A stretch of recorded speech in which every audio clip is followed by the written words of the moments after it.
Trump supporter Joe Arpaio is back with me. Sheriff, thank you for rejoining the show. Whose take, I'm almost afraid to ask, do you think understands the situation better? Obviously, the Dallas police chief, but why? Well, you know, he's there. I guess he's doing a good job, great job. It's really sad what happened to his officers. I have somewhat emotional problems myself because I was a young cop walking probably the toughest beat in America, a black beat in Washington, D.C., had a lot of assaults against me, made a lot of arrests. But, you know, the racial component never came out. That was years and years ago. Now everything seems to be racial. The president laid the groundwork in 2009 when an officer, a white officer, arrested a black professor.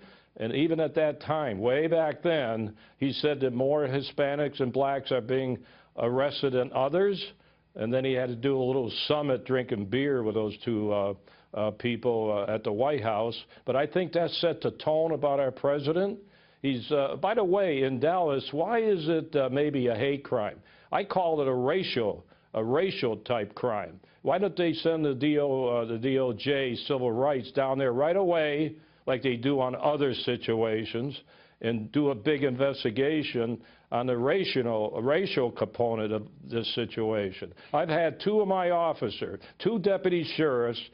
One was shot recently because the white guy shot him because the deputy gave him a ticket the night before. I just had a substation shot by a Hispanic with a semi-automatic weapon trying to kill my deputy going in there. So I have said for years, this is a war on cops, a war on cops. Evidently, many people don't believe that. I want to ask you, Sheriff, what are the next best steps? If, let's just say, the administration wanted to get serious about supporting the police, what would the comment be from the White House right now? The president sets the tempo, not only with his federal bureaucracy, but with the people of this country. He ought to start going out and admitting there's a war on cops, and if he has to send the troops out there, prove it, instead of all this Mickey Mouse comments, semantics, and everything else. Get out front and defend our law enforcement, just like Trump is going to do when he's president. Well, I was just going to say, a few hours ago, he spoke, and I'm going to quote him. He said, "I am the law and order candidate." And I know that you have backed him, and I am assuming that's a pretty big reason why you've endorsed him.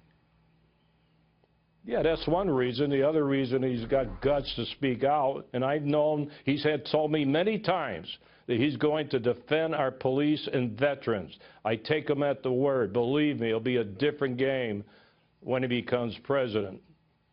Sheriff Joe Arpaio, glad to have you here. Thank you.